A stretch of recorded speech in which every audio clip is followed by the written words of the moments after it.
Boom chakalaka. Oh my gosh, you know what I just realized? That is a Meryl Streep t-shirt, and I cannot believe I didn't realize that until now. That is from his very first match. I recognized that. I said, instantly won the crowd on that day. You know what? I'm into that. I can't believe I didn't realize that until now. Hi, guys. I'm Alex Mack, part of the Call to Action crew, and I'm here with the ever lovely, incredibly amazing, intelligent, and a gorgeous Miss Numbers Stats Queen herself, Miss Megs. What's up? I'm always loving to hang out with you, girl, and all of our wonderful listeners out there, and excited to talk about this match.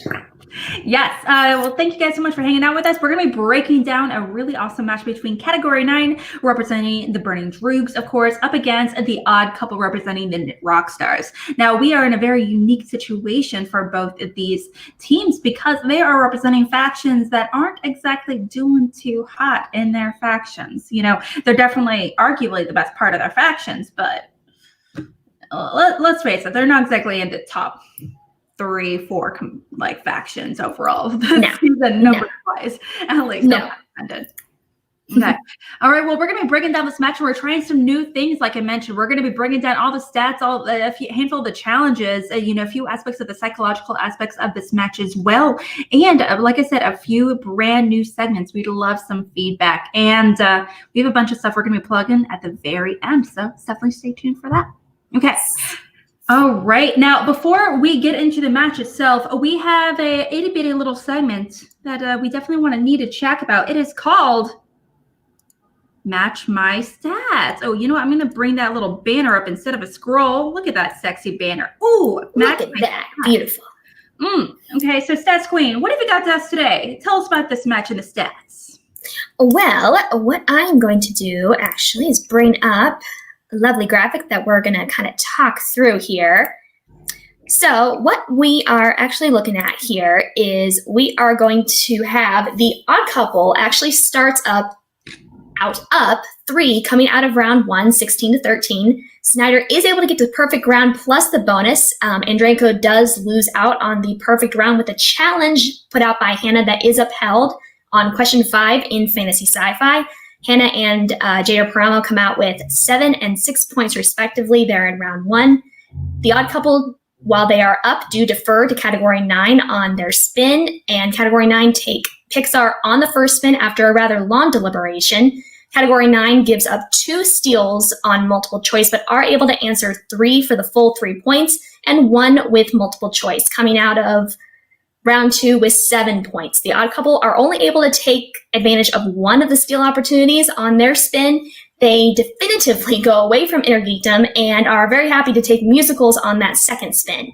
They have to check down to multiple choice 3 times, but give away no steal opportunities, and take a remaining 3 questions for the full 2 points, coming out with 9 points in round 2 with an additional 1-point steal. This puts the Odd Couple up 6 points going into round 3, 26-20. Category 9 is forced to hit all 3 of their round 3 questions. Hannah is able to hit his 2-pointer in scores and soundtracks. Unfortunately, Jada Paramo misses his 3-point musicals question, and they are unable to pull the 5-pointer in remakes and reboots.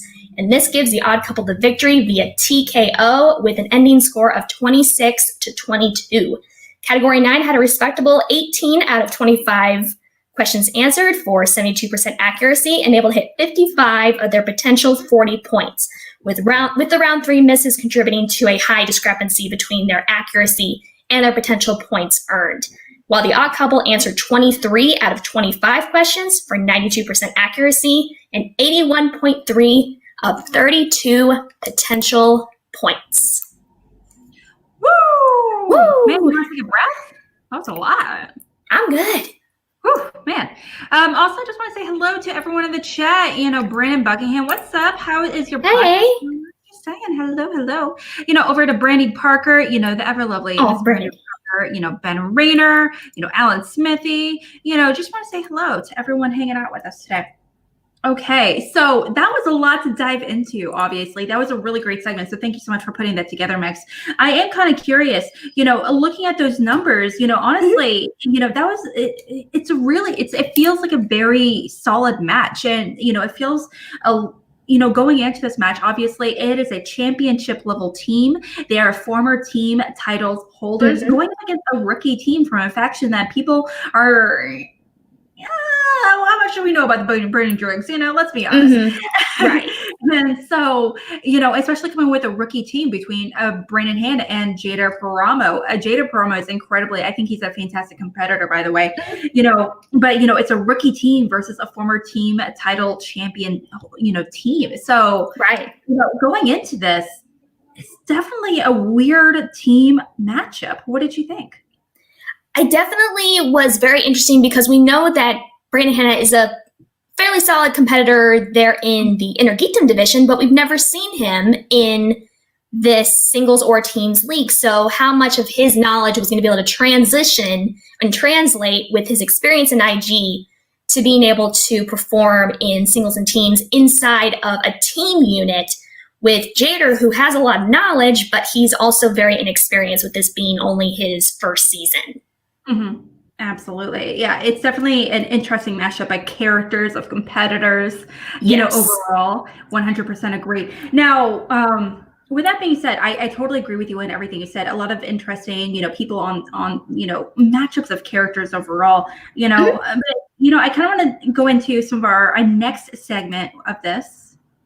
There are next big segment of our show, which is a brand new segment, which is, if I can find it, that would be great. It is, if I can find it, it is our match thesis.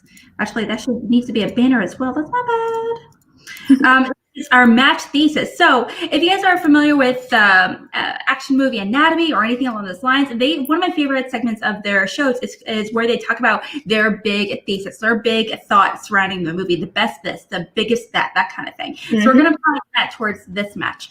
And so we're going to be applying that towards all of our breakdowns in the future. So our big idea surrounding this match and our thesis going forward with this one as well. So do you have a thesis surrounding this one, or would you like me to give my thesis first, Megs? I can go ahead and come up with mine first. And actually I will back up this statement later on here in the breakdown, but I see the Odd Couple as the most consistently improving team to come through the league from Anarchy forward. Most consistently, most improved team. That's what I'm hearing. Most improved team that's consistently improving. Yes. Ooh. Oh, interesting. And so you're taking that, not only you're bringing in the stats into it, but you're really tying into this match. Interesting. I'm going to wonder if that kind of pulls through. Now, my big thesis is a little more of a story focused one. And so my big thesis for this match is that this match to me is the beginning of the end for the Odd Couple. Now you're probably thinking, Alex, why would you say that? They won. Also, spoilers. Okay, lots of spoilers. Yes. It's a breakdown, guys. We're giving you the details ahead of the game. But I say that because seeing this, and I'm saying this like specifically from a standpoint as a fan, as someone that doesn't know everything that's going on behind the scenes or anything. There's a lot of self-deprecation watching this match. There's a little bit of like, no, you're the one carrying the entire this moment, this team, this round, and everything. I'm doing horrible. There's a little bit of that so consistently throughout the entire match, and I'm going to go ahead and pause it every single time that happens. But if it's a throwaway moment, that's one thing. But I was just like, oh, this happened like 5 times. Okay. So that's my big thesis, guys. If you guys I don't have I'm not applying stats or anything. So I'll say, well, it's awesome because we're coming at it from 2 different sides. I'm coming at it from the numbers. You're coming at it from the storyline. So that's what makes this so fun. Yeah. Not to mention, we have, there's been mentioned. Jeff has said, like, if they don't win this tournament, we're not going to have any more Odd Couple in the future. So they might break up, and even though they are such a great team, and 2 very different ideas and theses for this. And guys, I want to know what theses you guys might have, but absolutely glad to see the Snyder Songs continue. I feel like duo should be called the stat check. I see you. How do you feel about that, Megs? The stat check. Stat check. We could work with this. We can work with that. Stat check. All right. Well, we're gonna go ahead and bring on. The match itself. And guys, like I said, we're gonna be diving into this. This is spoilers and everything are gonna be we're gonna be starting over. If I can bring it up here in a split second. There we go. Okay. All right. Ooh. Oopsie daisy. Okay. So we are skipping through all the promos. We're just going to jump right into round one. Exactly. Now, guys, if we're skipping through all the promos, all that good stuff, so just want to give you guys a heads up. We're not here to dive into all that fun stuff because we've already seen it. We're here to, really exclusively dive into the play, the movie knowledge and all that good stuff specifically. So, paused? Is it paused? I feel like I've been on it for a while now. It might still be, it's still running through the Mark Spiel. Mark Spiel, how does he do that? I don't even know. So many.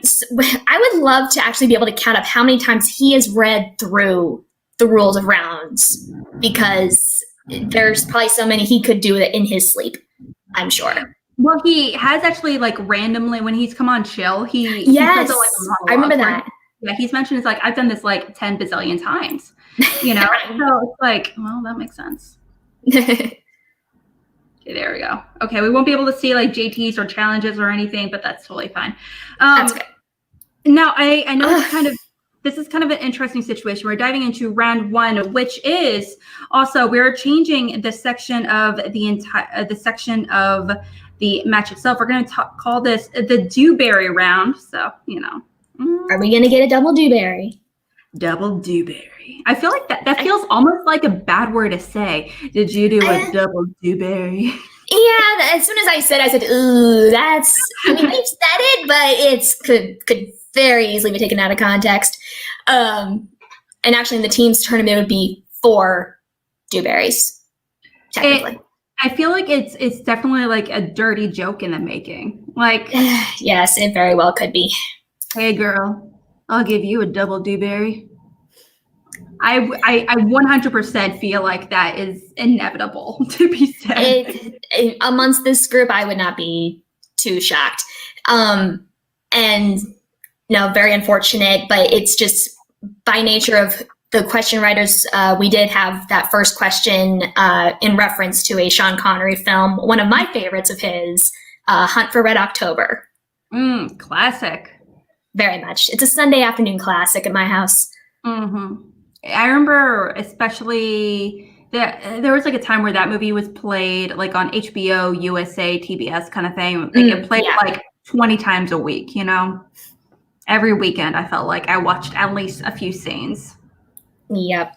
It's one that definitely you can have on the background, but you definitely also will stop for certain moments to watch it. You don't necessarily have to sit and watch the entire thing, but there are definitely those moments you pause and you watch it. Absolutely. Well, Sean Connery, I've mentioned it many times before. I don't like him as a person. He's very a controversial figure. What? But you can't deny his huge impact in film and Hollywood in general. Obviously, you can't deny that. So he's done some of the most iconic characters in film history. Now, it's also kind of funny because this match was filmed. I know I mentioned prior to us recording. This match was filmed a month and a half ago, prior to Connery's death. And so whoever was writing the questions was probably going through, because there was a Connery question in the first another run. The play-in match. Yes. And so that was kind of funny to see that happen as well. Yeah. Mm-hmm. Now, at this point, they're at 6-6, so they are tied across the board. And I have to say, at this point, I'm starting to think to myself, because I expect this kind of level from the Odd Couple. Absolutely. Great competitors individually. But I did not expect this from Brandon Hanna. He's an IG competitor. That's the thing. We didn't know what he was going to do, but he actually does very well here. Mm-hmm. Yeah, he is. I know it's like really kind of shown in the stats that you just pulled up. He actually is, by the stats, he is actually a better first round competitor than Jeter, who has played in singles prior to being on a team. So that was an interesting little moment there. Oh, and Jader played below what he has this year. I'll get into more of that later, but kind of his round one performance was a little subpar for this match, definitely. Mm-hmm. Yeah, I mean, we're human, things happen. These are also, I feel like, honestly, this is to me a harder question. This is the thing, but the thing is, this question in particular, this question 5, this fantasy sci-fi category question, which is James Bowden directed what 2016 Disney fantasy sequel starring Johnny Depp and Sacha Baron Cohen? I feel like this is like low-key a really hard question. Well, but see, I think Johnny Depp gives it away, and Disney fantasy that's not associated with a, and right away that anything else Disney that he does is Pirates of the Caribbean. At least it's well known, and obviously James Bowden didn't do Pirates of the Caribbean, so you can kind of narrow down. I didn't realize it was I didn't quite get to the full name, but I was very, very close. Yeah. Now, and Andreyka was very close too, which leads to the interesting kind of turn in this match with this question. I was really surprised that Christian from the get-go said correct, because to me that was like very obviously wasn't the answer. He just put through he put Through the Looking Glass versus Alice Through the Looking Glass, which is the full title. Absolutely. But also, alternatively, though, I do agree with Snyder. If the answer is, Lord of the Rings, Return of the King, The Two Towers, you don't have to put in Lord of the Rings, The Two Towers. You just have to put in The Two Towers. And so I can definitely understand that perspective as well. Yes. I would say, but is it also, because the first, the original movie was it Alice in Wonderland, or was it just Alice? I'm trying to remember. No, it was Alice in Wonderland, and the second one is Alice Through the Looking Glass. I think they might be being picky about this because the source material is specifically Alice Through the Looking Glass, where this isn't a sequel to Alice in Wonderland. It's based on another source material. Yes, I totally agree. And it's not like I would have gone to the same conclusion that Snyder went, but it's not Alice, Through the Looking Glass. It's been presented as a full, that is the full title. So, but they do end up taking away Andreyka's point, which does keep him from getting that perfect round because he goes on to answer everything else correct. And he was thinking of the correct movie, but just did not provide quite enough information to be considered fully correct. It's a very, I feel like it's one of those questions where I look at that answer and I'm like, I could see like his head was clearly in the right place. Right. It's also because he was thinking there's two Alice movies. The second one is Through the Looking Glass. I'm just going to write that. Absolutely. Totally understand where his head was. Yeah, I can definitely see both perspectives, but, especially with Snyder's defense, because, he's the one that actually provided that defense, not Roxy. So that was just a little moment where I was like, oh, Roxy, you're doing the talking for her. Okay. Well, he jumped in before she had a chance to even say, hey, Absolutely. And normally they have not allowed necessarily crosstalk during challenges. They provide the person challenging provides their information and they go for it. But Snyder specifically asked, hey, can I give a defense? So I didn't see that as a big breach just because he was there and he had something automatically ready to go. And Roxy trusted him enough to just let him go with it. Absolutely. There's a lot of trust there between Snyder and Roxy, obviously, justifiably so. And that's the reason why, honestly, I think, he is obviously going to be part of her core trio. You know, I can't imagine that she wouldn't be. Like, obviously. I think, you know, Stacy's also going to be part of the core trio as well. Mm-hmm. Strong argument.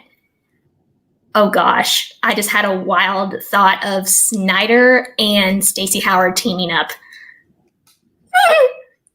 I don't know what to do with that concept. I really don't know how I feel about that. I really don't. That's interesting.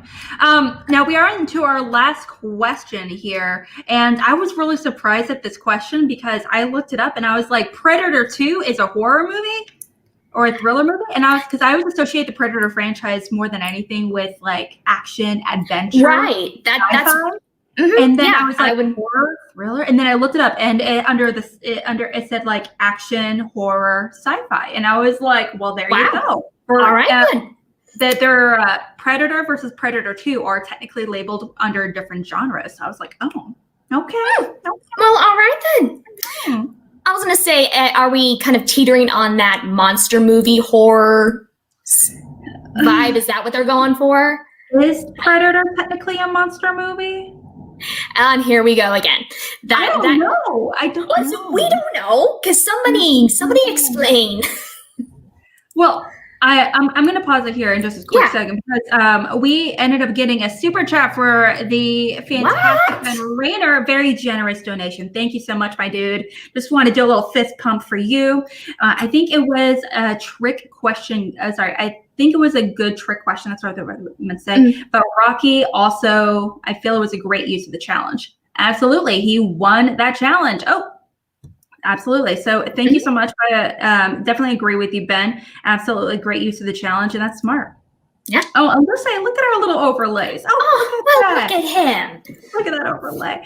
Also, just want to say, guys, if you guys want to send in a super chat or a Streamlabs or anything along those guys, please, that would be much, much appreciated. Help keep the lights on here at C2A. We definitely work hard here. I call to action the podcast overall, and we're trying to do a whole bunch of stuff, and anything would be greatly, greatly appreciated. Link to the Streamlabs is in the description box below. Yes, and thanks again for Jake for doing that overlay. It looks so spiffy. Oh. It does. Look at us getting fancy. So cool. Yes, it is right here. Okay, we are going to be going into our next segment in just a split second. But I'm going to go ahead and unpause this. And right now category 9 is having only 2 points different from the odd couple. You know, category 9 is in their teen debuts, and overall, I'm actually really impressed with them as a team. Yeah, not a poor showing at all. It's when you're when you get out of those top tier, 3, 4, that coming out with 13 points out of round 1 is not too shabby. Yeah, absolutely. Like it's especially for a rookie team with a competitor because. The category 9 is they're the kind of teams that I think actually the combination of competitors make the best Schmodown teams, which is an ID competitor and a singles teams competitor as well. Which I think that will make a much bigger play into what managers are going to start looking for once all the IG slices become available for round 2. That is going to change the dynamic of the teams exponentially. I am super excited to see what that does. A lot of the greatest teams of all time in Schmodown are a combination of those two things. They have a competitor that has been playing in IG, such as Corruption, the Shire Wolves. Yes. I mean, not to say all of them really need to go that far, but I mean, need to be in that route. But, the best are. So that's kind of an interesting combination. And absolutely. So that's something to consider. But also, there's something to be said about they also are both the kind of competitors that would succeed because one of them is more of a personality, one of them is more of a personality. He's doing things like that. That's Jada Paramo. He has a show. That kind of thing versus Brandon Hanna. He's a guy that's more behind the scenes. He's doing his thing, and that is and therefore they research and everything different work when it comes to Schmodown. Therefore, they could come together really well. Absolutely. Now, we are going to be real quick. I'm going to pause this for a split second again. And we are going to be going into our second round. And this is, the spin is in, my dude. The spin is in. And real quickly, Megs, before we highlight this wheel, can you tell me what some of these categories are? So on this wheel today, we have, of course, Spinner's and Opponent's Choice. There's also Pixar, Animated, Oscars, Kevin Smith, Dramas, Musicals, Viola Davis, Ice Cube, 2010s, and Inner Geekdom. Yes. That's a pretty diverse wheel overall. It is. We got actors, we got some broad categories. Got a lot going on there. Did you have, just based on what I just read off, do you have any inklings on what each team put on? I have a couple ideas, but nothing definitive. Well, I actually had some categories picked out for category 9. So the ones I thought is, honestly, I thought Inner Geekdom, mixed bag. Totally makes sense. But also Pixar. I say Pixar yes. because, or Animated at least, because Jader has mentioned on a handful of episodes before that one of the categories he was actively studying and working on going into his singles match, his most recent singles match, in the team's tournament. Sorry, in the singles tournament, he was studying for those categories, but in particular to Pixar, that's the one that he was like really leaning on. So I saw that, I was like, that's one I naturally jumped to. What did you think about categories for the Odd Couple?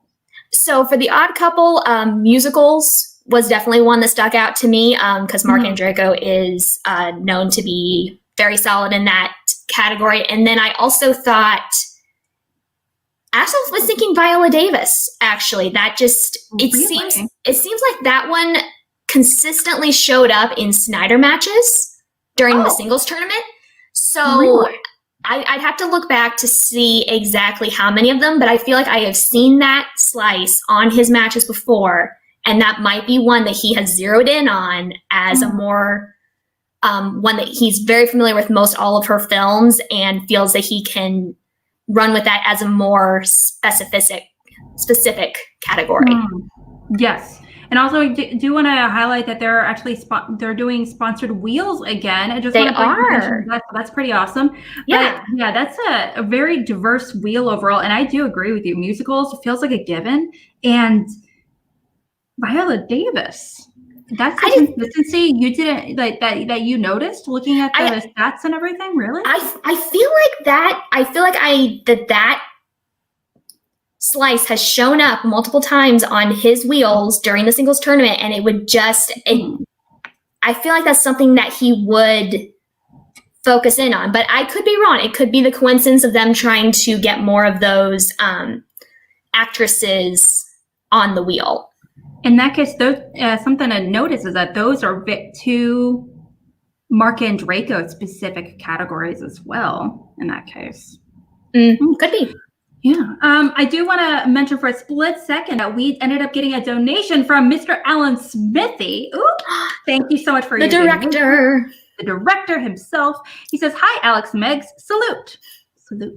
Wish me luck in the general debate." Ooh, I'm really excited for you. I'm excited for you, but also you're going to go up against Danielle. So, there is that. There's a little C2A loyalty there. Sorry. We love you, though. We love you. Absolutely. We love you. Yeah, so they ended up getting a category that they consider a strength, which is Pixar. Yes. And these are hard questions. Probably I was a solid 50 to 75% on this category. Well, I should also clarify, they're very hard questions for me because I don't rewatch Pixar movies all that much, to be honest, personally. And so when I heard this, I was like, I haven't seen any of the Cars sequels. I don't know. I remember Michael Keaton was at one point in one of them. Yeah. And Armie Hammer. That's all I got, though. Yeah. Pixar is something that's very easy for our family to just kind of throw on an evening or afternoon, and we just want to just chill and relax. So those get a lot of replays in our family. So Yeah, it's definitely. I was very proud I got this question so fast. I'll say a company is like an enormous clock. Yes, precisely. I've recited that monologue multiple times. So that one was picture. Yeah, that scene so clearly. That voice. I love that character. You love to hate him.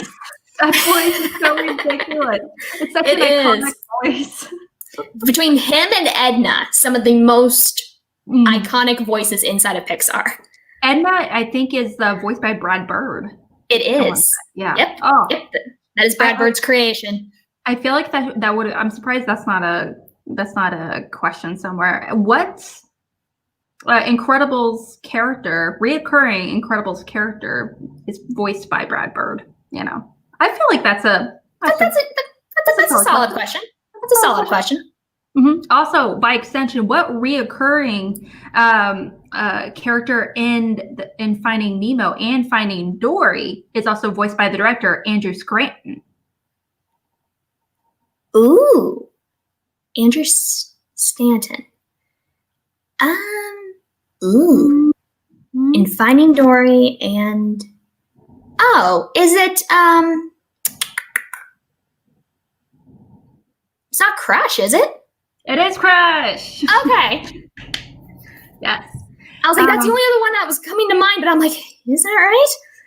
Mm-hmm. It is a Crush. I was so proud when I wrote that question. I'm like, no one got it. I was like, yeah. Very good. Yes. Yeah. So this one is definitely kind of a sleeper question, just because it's a good dinosaur level question. However, people forget about this movie. Good Dinosaur kind of came and went. It was not a jewel in the Pixar catalog. That's a nice way to put it. It's not a Pixar jewel. That's for dang sure. No, it's not a jewel in the crown of Pixar. Mm-hmm. I'm sorry. Mm-hmm. Yes, Ben Reiner, Crush is or was the turtle. Whoa, yes. Man. That's he's so cool. I loved him. Yes, and thanks so much for coming and hanging out with us. Great show today, ladies. Thank you so much. Yeah. I have to say, it's one of my top 5 animated movies of all time, to be completely honest. Agreed. My list changes frequently, but it's constantly in the running. Yes. Oh, so good. Randy Newman. I always get Thomas Newman and Randy Newman confused when it comes to doing scores, because they're. I know they're not related, but they also both have done scores for Pixar. True. Yeah, that's very true. Very true. Wait, no. No. Do you have a favorite Pixar score? Oh gosh, Pixar score. I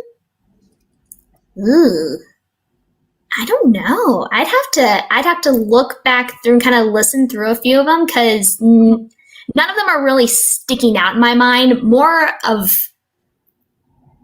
probably the favorite collection of songs inside of Pixar is probably Cars, maybe. Mm-hmm. It's some of my favorites, although When Somebody Loves Me from Toy Story 2 gets me every time.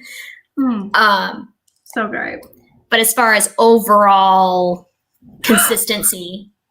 I just realized that Mark Andrego, he changed his name to Alice. He did, yes. Between rounds 1 and round 2, he changed that. It was so funny. I did not notice that, but I see you, Andrego. I see you. Okay. Mm-hmm. He likes throwing those little jabs in there every once in a while. Okay, now we are the Odd Couple. They're about to go into their second round, and before they have the chance to spin the wheel, they have the opportunity to get 2 question steals, and this is a huge steal opportunity. The first one, going back to the Incredibles question, about what is it, a clock, an assembly line, an engine, or a piano? Obviously, being a clock, but they get this question wrong as well. They miss it. Yes, so sad. And at this point, if you hear it, there's this. Oh, you know what? Go ahead and unmute. Where he says, "Let me go back for a split second." D, Butch. Your opponents chose you went forward. That's the next one. for your steal opportunities, Mark and Jeff. Yes, sir. Here's the first one. In The Incredibles, Bob Parr's boss mentions that a company is like an enormous what? What? A, assembly line. B, clock. C, engine. D, piano. Your opponents chose assembly line. I liked I liked C there, the engine. What do you think, Andrejko? I would say either engine or clock. 5, 4, Up to you. 3, I'll defer to you. 2. Engine, final answer. Its incorrect answer was clock. That's why I wanted you to take it. See? That itty bitty moment. Okay, just that throwaway moment. Like I said, it's a series of itty bitty moments.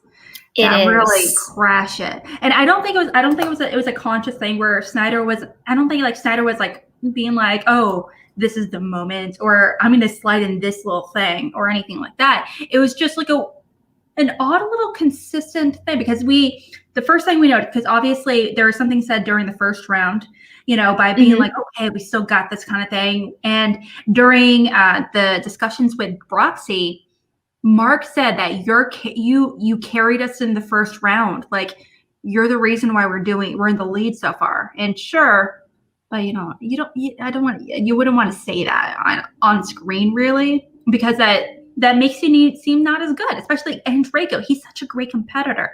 And this kind of throwaway moment as well. And we're going to get a few more later on. So let's see what else we got. So here is the other one. In The Good Dinosaur, what does Arlo name the human boy that he finds? Is it A, Nash, B, I was Buck, very proud I got this C, question. Spot, And I haven't seen D, it, though. Butch? Your opponents chose Buck. I want to say Spot because it's funny, because a dinosaur naming a kid a pet name, but I don't have any idea. I saw this movie. I like that too, Andrejko. I like it. Spot, final answer. That is correct for 1 point. All right. So Mark Andrejko picks up his point that he lost in the first round. Sorry. All right, Roxy Stryer, you got 60 seconds to talk to your team before they spin, starting now. Amazing job. Way to communicate. Keep up that communication as we go into this next one. Make sure the time doesn't run out before you guys give your final answer. Good advice. Good advice. We almost got close there on that one. And that resulted in me just sort of blurting out an answer I wasn't confident in. So you're right. Let's keep an eye on the time. And if you feel confident about something, don't let me overrule you, because I'm a strong personality, Andrejko. Yes, you're feeling a good hunch. Do it. I wasn't 50% sure on that one. So the good news is you weren't bullying. That was me. It's only a point. Guys, the good news is we are in an awesome position right now. Let's run the table. Let's get 12 points. Yep, here we go. I believe in you guys. I could not have more love in my heart right now. You guys are just crushing it. So let's spin the wheel. Do you not see that? That was like so on the nail on the head at being like, hey, it just felt like, I understand hearing this. I was like, you know what? Absolutely. Communication is there. Perfect. But there are some things you don't necessarily always want to mention on screen, because it can make it seem like your team, you aren't working as great together, or being like, oh, I have a history of doing this. I have a history of trying to take control of the situation and trying to, and overstepping or whatever it may be. And it seems kind of weird that they might be addressing that on screen. See, I don't see them as competitors who really care if they do that. Okay. I don't necessarily think that they're going to get to, I mean, Snyder's always throwing out just random things. So I didn't read as much into it, I think, as you did. So I can see where you're coming to your conclusions.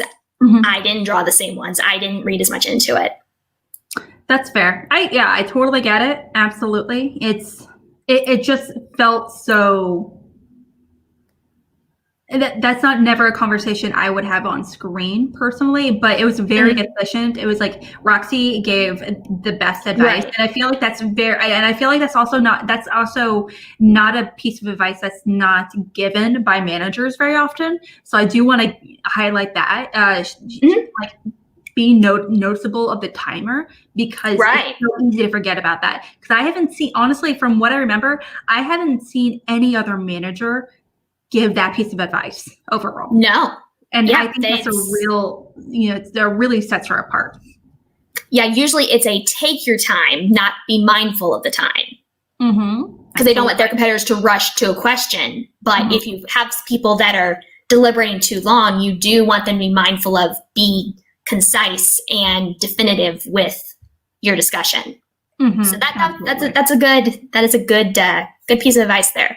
It's almost like she's a great manager or something. That manager that has never won Manager of the Year, yet so many people tout her as the greatest. Well, I don't know about being the greatest overall, but I mean, she's definitely, as far as being one of the most underrated managers, I feel like she's definitely in the conversation. She is one of the most consistently really great managers. She doesn't, unfortunately, with her teams, that might not have the greatest situation. Also, just noticed PIXAR and Inner Geekdom are actually right next to each other on the wheel. So they are. Interesting. And so that's like fourth of the wheel, essentially. It's like a perfect little trio of categories for them: animated, PIXAR, and Inner Geekdom. Yes, but then they go to the opposite side of the wheel for what Mark really likes, which is musicals. Yes, very true. Very true. Now, moving into this category, we're getting into the second half of the Spin a Zen round.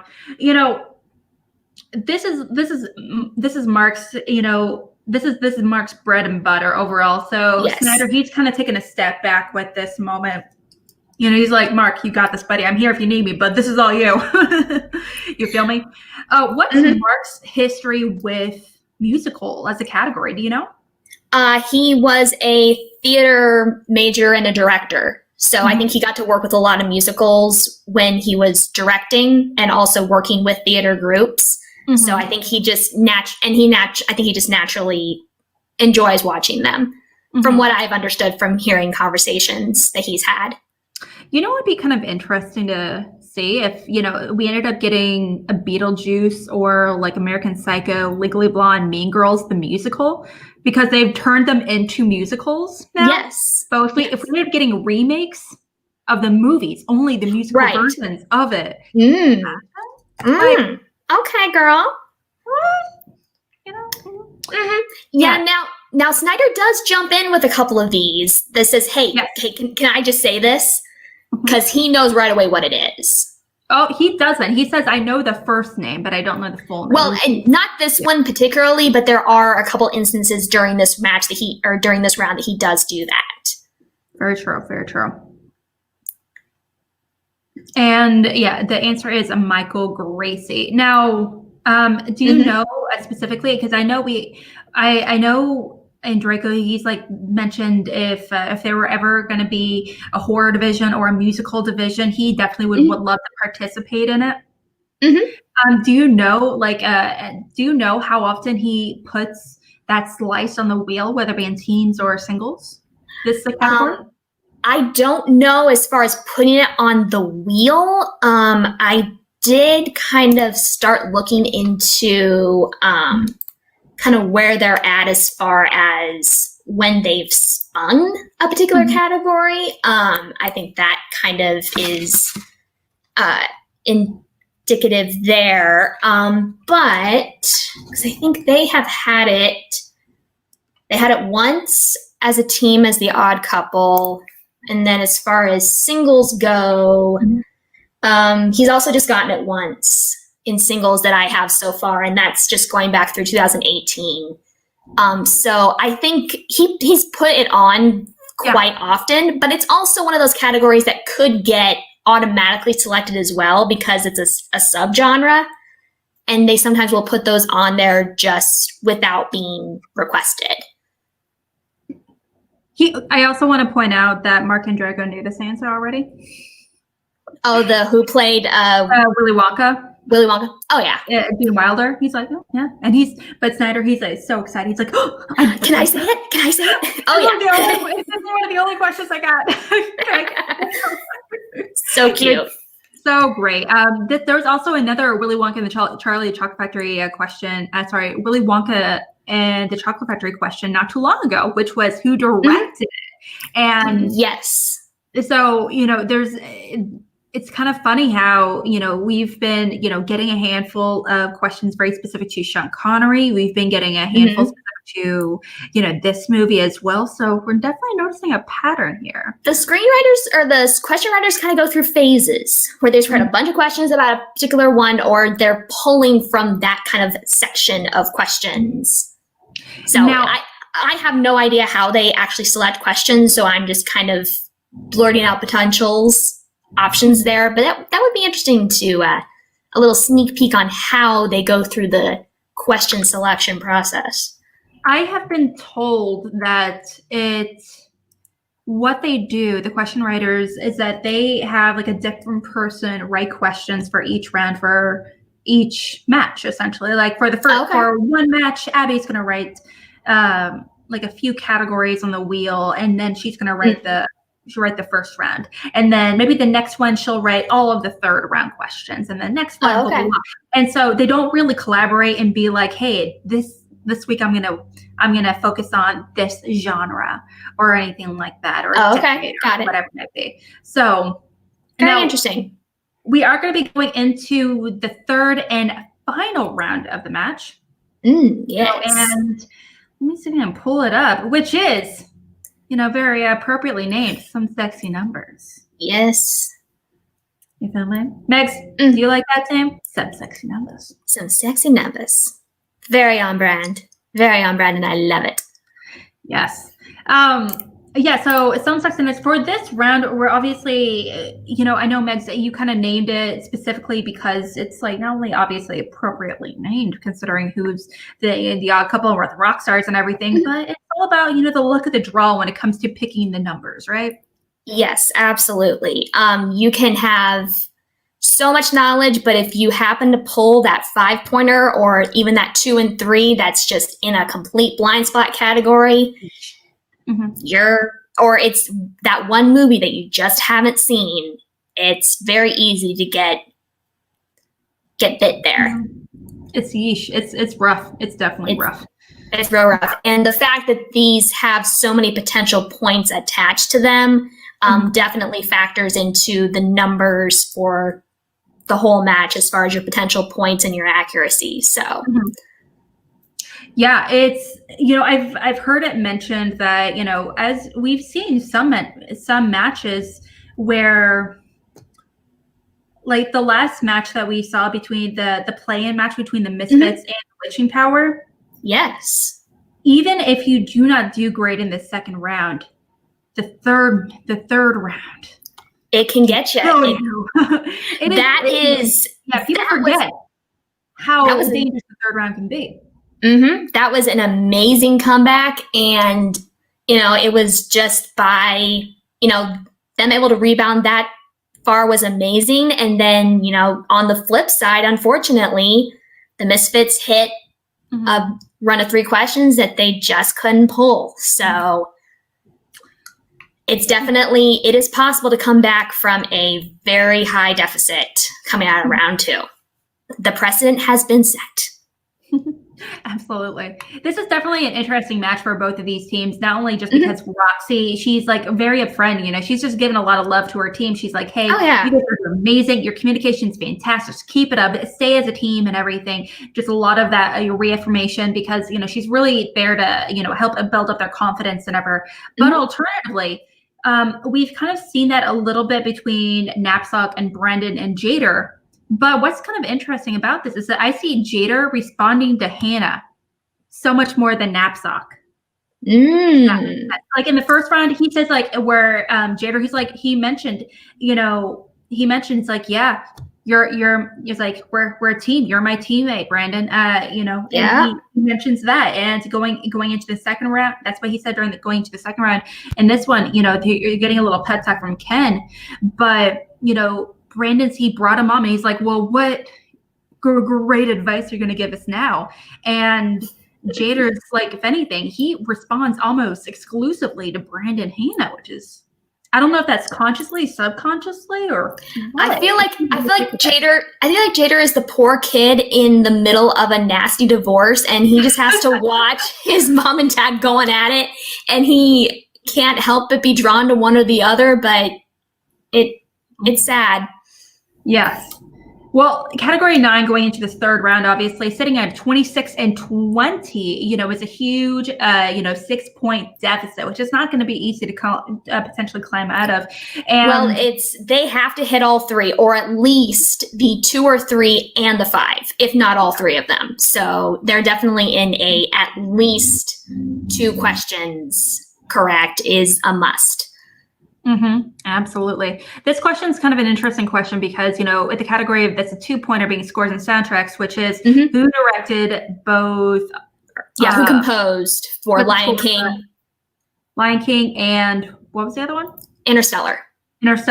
Now I kind of wanted to be like, he co-composed. Yes. Well, is he first billed though? Is that where they kind of draw the line? I'm not entirely sure because Elton John, they when that movie won an Oscar, they were both nominated and they both won an Oscar. Well, because Elton John did the songs, and Zimmer did the score itself. Oh, you know what? You're totally right. Absolutely. There's a difference. Even though it's scores and soundtracks, they're specifically talking about the score. You are totally right. I associate the songs, they are part of the score, but like specifically the score outside of the songs itself. Right. Yeah. It's tougher with those Disney musicals to keep that separate. I totally get it. Yes, there's a little bit of a mention in the chat saying that Hans is definitely more associated with the movie than Elton, and I disagree. It's what you're not humming the score for Lion King. You're singing the songs done by Elton John. Yeah. Respectfully disagree, sir. Yeah. I definitely, everyone that I know definitely associates it more with Elton John than anything. Now the second question, this 5-point question, which is I feel like a really solid question, which is Martin Scorsese has directed 2 remakes. Name both. And I am going to pause this, because we also did receive another super chat from Ben Rayner. So thank you so much, my dude. We did get another super chat that says my computer is frozen. Okay. You want me to pull it up? Oh, I got it right here. You go. Ben Rayner says, I might be wrong, but I don't remember if this match Roxy doesn't go over the other team's numbers like she did before. Also, Hannah, manager next year. Interesting proposal. He definitely was very much gunning for it this year, so he might take another run at it next season. We'll see. Mm-hmm. Yeah, you never know. I can definitely see that happening. Honestly, this was a match that really, to me, proved that he definitely has the abilities to manage on screen. That's that was never a question in my mind. But as more like, does Christian want that? Because I don't think Christian wants that right now. At least right now. But maybe that'll change in the future. It might. Mm-hmm. It very well might. But yeah, she seemed to be a little more low key on going after numbers in this match particularly, but there were other things kind of going on. So I think she just didn't quite have the opening to go in as hard as she normally does. Mm-hmm. But I could be wrong too. Now, Now, I did want to kind of mention, I'm going to go ahead and take this off the screen for a second while we kind of wrap this up. This segment, which is, focusing on that last question. Mm-hmm. Take off down that overlay. That'd be wham. Oops. There we go. Bam. Okay, we're going to keep it there. We're going to just wrap it up and continue with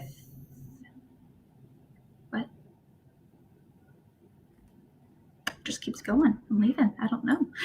With that last one, because you and I actually had very different ideas on that answer, for that 5-point question. Yes. Right. Which is, like I said, Martin Scorsese has directed 2 remakes. Name both. And that is a great 5-point question. It I'm is. so excited for these question writers getting really specific and getting creative with these 5-pointers, which I really appreciate. So much kudos to them. What answers did you come up with? So I came up with The Departed right away, but I couldn't pull the other one. I know. I didn't realize it's supposed to be a remake of something?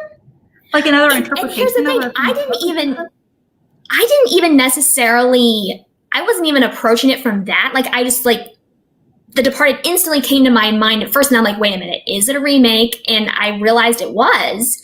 And I'm like, Also, why? I just want to take a moment to say that you're not saying it correctly. It's Departed. It's Departed. Yes, Departed. I'm sorry. I was not dropping into my... The pack. I am correct. That accent going. Yes. The accent is just as important as the word. Let's be honest. For real. Yeah. Okay, so The Departed and what else? So I couldn't come up with the second one. The Departed was the only one I was pulling. Got it. I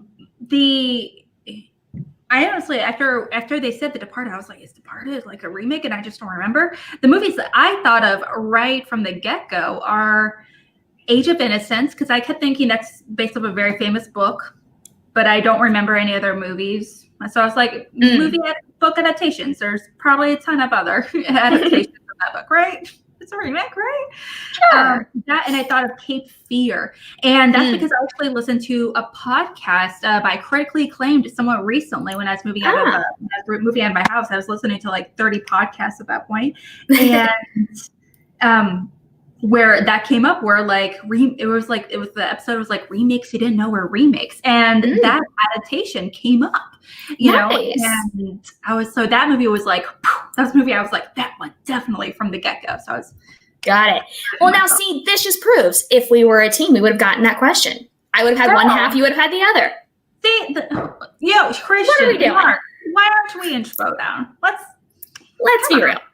Well, was like we'll be the stats queens. You know, let's make that happen. Next, let's campaign for Schmodown 2020. There we go. Please, let's not redo. I don't know what time is anymore, to be honest. I really don't. All right, we are going to be going into our next segment, specifically, you know, where we're going to be diving into, a new segment, by Megs, which is, if I can pull it up, which is Advice by Numbers. This is a brand new segment by Megs. Well, actually, you describe it, girl. This is your segment. So what I do is I'm going to be looking at both of our teams and just kind of breaking down some consistencies, some inconsistencies that I see inside of their stats, both individually and as a team, and kind of give some thoughts on what should they be working on, what types of things do I notice about them as a team, and what they can do to continue moving forward inside of this game. So what I will do is I'm going to go ahead and I'll start with category 9, kind of my thoughts going in there. Noticing this is their first time being a team together, so I'm only basing this off of their performance here today, as well as Jader's prior performances in singles, because as we said before, Hannah has only played in Inner Geekdom. With that being said, Hannah is an unknown quality inside of the teams league, being purely IG, but his overall game experience showed in how he was able to navigate the game and to kind of help negotiate the different rounds. So time will tell kind of what his overall numbers show if he continues to play in teams, and also if he decides he wants to jump into singles. But putting up 7 points in round 1 on your debut is definitely respectable. It is definitely considered, average to above for most competitors. So that's not too shabby. So almost irks me to say this, but keep up the good work, Hannah. We're just going to move on. But Jader, he is coming in from a singles run of he went 2-1 this year, which for rookie season is not too shabby at all either. He did underperform today in his round 1. He only went 6 versus his average in singles was 8 points in round 1. And round 2 kind of continues to be a little bit of a weak spot for him, as well as them as a team. When they both or one of them definitively knew the answer, they were 100% accurate when they just knew the answer right away at 2 points. When they checked down to multiple choice, they got 1 out of 3 correct. So when they were having to kind of converse amongst each other, that accuracy greatly decreased. So maybe trusting each other a little bit better as they were conferring amongst themselves would help. And kind of that trend does continue in Jader's singles career as far as going 1 for 8 in multiple choice attempts, but a strong 3 out of 4 2-point attempts in his round 2 performances. So definitely something to consider for these guys moving forward is round 2. Round 3, Jader was actually pretty strong in that as well, as far as hitting his round 3 questions, but just today he was unable to pull a 3-pointer in musicals. And again, that conferring amongst themselves in that 3rd question for 5 points, they weren't able to come to a consensus, and they ultimately lost the match due to not being able to pull that question. It's a hard question. It really was. I know. It was really a hard question. I do kind of want to mention, just like bouncing off what you said, I think something that was really proven through the stats of this match and everything we were saying, and, by their individual performances, is that, I hate to say it, but Brandon Hanna is not only a competent player, but he is a very confident competitor. That experience. Yes. Especially compared to, being with a rookie like Jader. I never really thought about it before, but, it was very clear, he was kind of taking the lead in the conversation, initiating advice, being like, hey, what are your thoughts? Hey, where you're going, kind of this, and I definitely think, Jader, he's a great competitor. I cannot wait to see him next season, everything, what he's going to do, but going into next season, I'm really curious where Brandon Hanna is going to end up, because whoever ends up taking him, I'm hesitant to say this, who ends up taking him as like their core as a IG competitor and beyond is going to be a very lucky manager, because this is a multifaceted. He's on that can take a leadership role, and that is hard to come by. Yeah, he's definitely making a bid for being at least a double threat, if not potential triple threat. Because we know IG, he can hang. 80% accuracy, take it or leave it, but. Also here in this performance, he can hang. He's a competent enough player to hang with somebody. If you pair him with someone who's got more of a stronger knowledge base and has a little bit more confidence himself, yes, that could be scary. That could be real scary. So we shall see.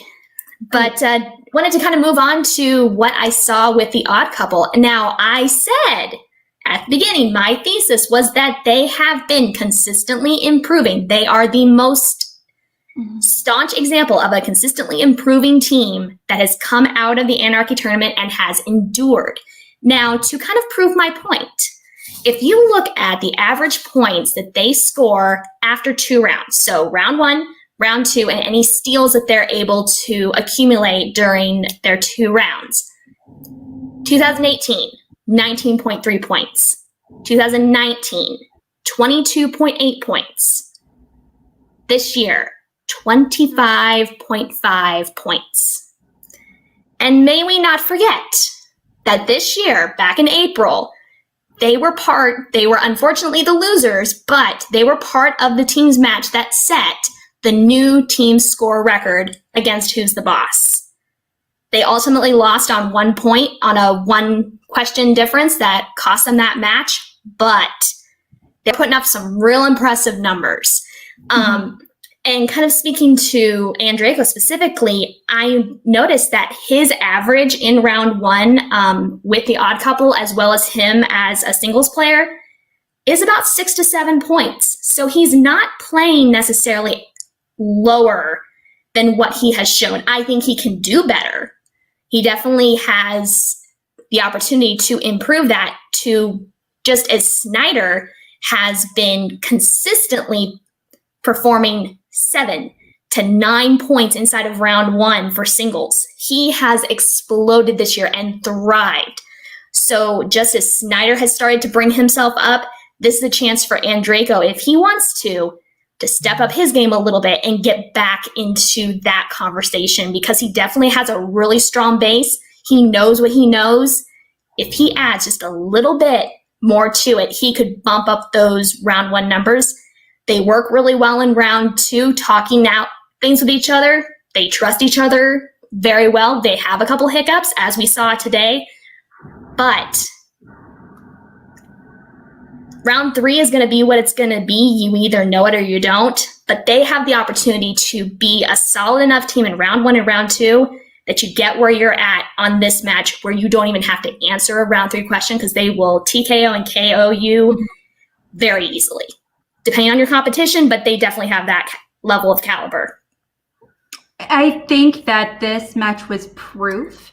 Not only, I mean, like, it was proof that they're such a great team. They're one of the best teams out there, but I stand by it. You know, like, I am a person, like, I am not a person, I'm not going into the numbers. I'm going into my core feeling, and I'm weird about, and I analyze them based on, like, personalities and the psychology of the competitor. And like I said, there's a lot of stuff going on behind the scenes that I have no clue about, obviously, but I am kind of curious about, you know, the interaction was just like a lot of, there was like this kind of weird, there was a lot of self-deprecating, you know, moments on Mark Andreyko's half where I was just like, oh, Mark Andreyko, don't say that. You're amazing. Exactly. High five yourself, my dude. High five yourself. You know, we all know this. This is fantastic, you know, and by no means, like, I really wouldn't want Andreyko to think by any means that Jeff Snyder is carrying them, you know, because he's not, you know, because they're such a great team together. I don't think Snyder would be as successful or as great as he is a competitor if it wasn't for Andreyko, and also vice versa. You know, but that being said, teams break up, unfortunately, all the time. So, you know, and they are both solid. They're both solid enough competitors that they could also be on a team with about anybody else. So that's also something, like, individually by themselves, they are solid competitors. So I think either one of them could be a great complement to somebody else. They do work great together, but I don't see them as a one can't be who they are without the other. Which again, they were an odd couple, but they made it work. But they could also go off and make a different pairing and could potentially be just as solid competitors. So, but those are kind of that's the story of the numbers. My advice, by the numbers. Match by the numbers. Okay, so that is it. That is advice by the numbers. And we are going to be going into our final segment of the night, which is, you know, this is definitely a pending, section title, which is match storyboard. So this is where we're going to be diving into the specific, potential stories that could emerge from this match, or, you know, stories that could have completely be over and done with because of this match. And for example, something that I do felt like going into this is that, you know, Brandon Hayden is such a competitor. He is such a great heel, or is he a great heel? What is a heel? You know, what is a heel anyway? Unfortunately, you know, now that, you know, this wraps up, you know, this is our final, you know, tournament of the season. This means we're going to get no more Brandon Hannah, no more potential, you know, Hannah moments, you know, scenes, cutscenes, or stories or anything until next year. So none of that. Now, I heard, conversations about how, Christian really wanted to have a Hannah focused, story this season, and obviously that didn't really work out, unfortunately. And we didn't get that because they didn't win this match either. So we're not going to get anything more specific towards Brandon Hannah this season until next season. However, I do think that we are going to get some more specific stories surrounding the rock stars. Obviously, I think there's going to be some kind of redemption story arc surrounding Roxy, surrounding Snyder, this whole Snyder-son situation. I'm sure there's going to be some kind of story surrounding that. Them teamworking, figuring something out, being like, yeah, we got to get rid of this person. We got to add on this person. I can 100% see Snyder being like, hey, these are the people I want. He will definitely be saying that. He has thoughts. He is actually the reason why Roxy drafted JTE last season. Yes. Because Roxy was like, why would I add JTE? And Snyder was literally like, you don't want to have a former champion on the roster for anyone to take. And she's like, but he's not even in LA. And he's like, don't matter. What if? And she's like, oh, fine. And he suddenly he was her 5th draft pick or whatever. So it was crazy how that happens.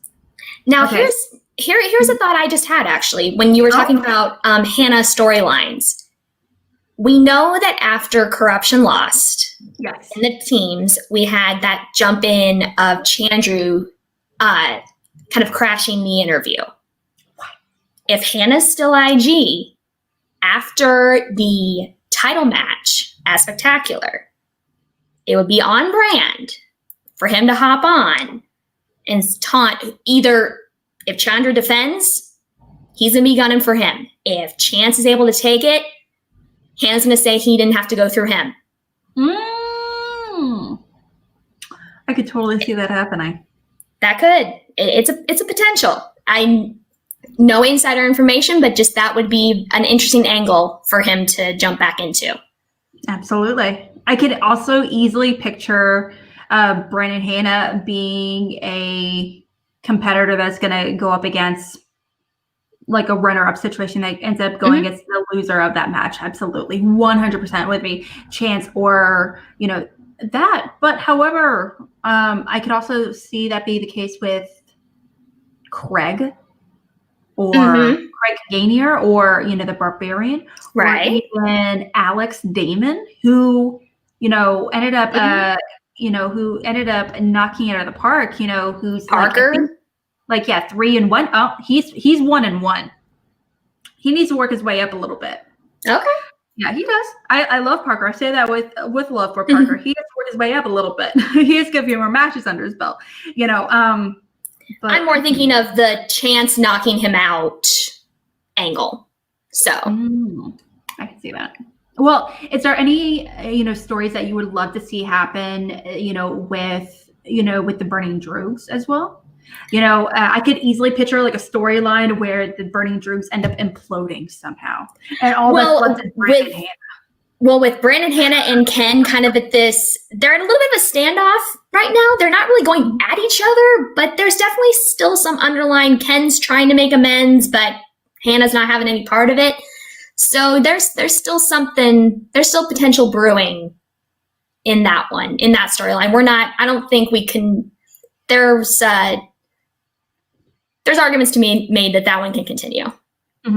Absolutely. I can definitely see that happening. Not to mention all the managers are going to be returning next season. There's no managers that dropped out or anything along those lines are being added next season. So we're definitely seeing a lot of continuing storylines as well. Something to keep in mind.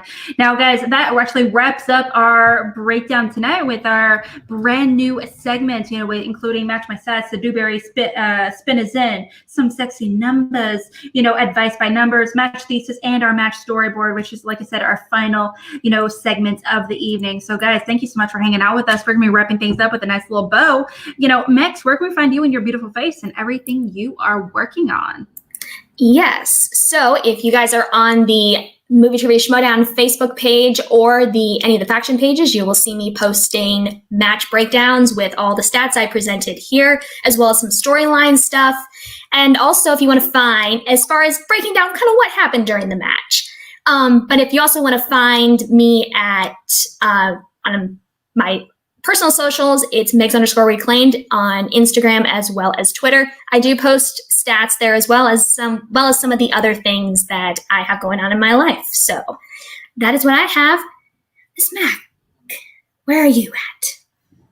Sorry, I got like my light bulb one thing you went out and everything. Yeah, you can actually, I was like, oh my god, but that's why it's a little bit darker in here. That's all good. You can actually find me co-hosting as a few shows, and one of them being Cinema Bias, which I co-host every single Tuesday.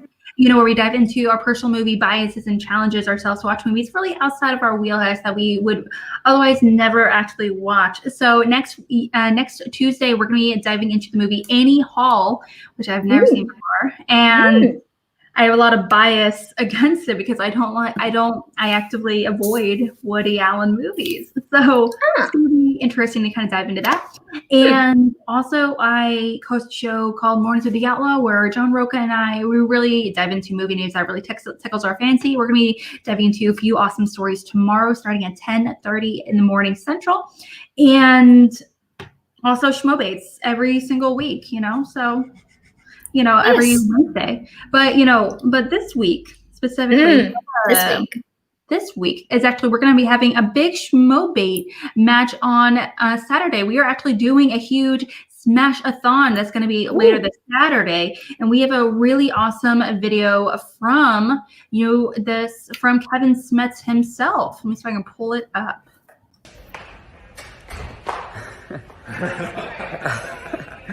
All right, hey, I just wanted to thank you guys. I wanted to do this quick video and thank you for all the support. As you can see here, Smashing Cancer and the fundraiser. You guys don't realize that you're saving my life, literally, and I'll explain why. As I'm walking down here, actually, to go into my radiation chamber here. You guys are saving my life because there was a time where we were thinking, oh, next year I'm gonna have to try to balance working with my treatment, especially the hardcore chemo. Kevin Smets, pelvis, April 6, 1979. This is my man James right here. He's setting me up. You have to say that you have to make sure they put the right lasers in the right place. Exactly. Anyways, you guys are saving my life because I don't have to worry about that next year. I could take the time off of work to heal and to get better and get the rest. And that's the most important thing for me. And so for that, I'm forever indebted to you. You guys are literally putting my family and you're lifting my family up and you're saving my life, each and every one of you. So the Smash-a-thon is happening this weekend, and I just can't believe you guys are doing that, and I'm forever indebted to you. And, this is from Janine, a special Smash-a-thon hoodie, and I love you guys from the bottom of my heart. You guys are saving my life, just like these guys are saving my life. And I'm going to go into this chamber right here, like Darth Vader. And, again, thanks again for everything you've done. I'm rambling here because I kind of lost track of what I was trying to do. But I just want to say that to the fans, you're the greatest on the planet. And you guys are literally changing my life and saving my life. So I'm going to get in here and make like Darth Vader or hopefully Bruce Banner and not turns into something green. All right. Later. Aww. Yes, he's definitely in the process of recovering right now, but he is doing fantastic. Thank you so much to Kevin Smith. We're going to be doing that for him later this weekend. But if you're kind of curious what the schedule is looking like, we have a whole bunch of stuff going on. There's a lot in there. Yeah, there's just enough Fanatics episodes, the Action Guys, there's going to be Machine Mondays with a whole bunch of awesome people, the Ultimate Schmodown Show, the Holocron Night Shift. There's going to be a whole bunch of people that are going to be scheduling a whole bunch of stuff. It's going to be more than 24 hours. It's going to be like 50 hours or something like that, let's be honest. And so definitely stay tuned for that. There's going to be games, shows, interviews. So it's going to be a little bit of stuff for everyone. So definitely stay tuned for that. Absolutely. Yeah, but it starts at 3 o'clock. Oh yeah. 3 PT. Mm-hmm. Yeah, 3 PT. So, and 3 PT, which is 6 o'clock Eastern. So definitely stay tuned for that. And you can also check out a lot more details on the Facebook page and on Twitters and all that good stuff on the socials. Now, individually, you can also find me on Twitter at @real_AlexMac, on Twitter as well. And if you just want to find all that stuff, but guys, thank you so much for hanging out with us. And also find us on C2A on podcasts everywhere. Please do that. It'd be much appreciated. You can find us like Apple Podcasts, Spotify, Stitcher, a whole bunch of places. And it would be much, much appreciated overall if you give us a rating as well. But please like, subscribe, and keep watching movies, guys. And also, smash cancer. Keep going. All right. Thanks, guys. Have a wonderful evening. Bye. Bye.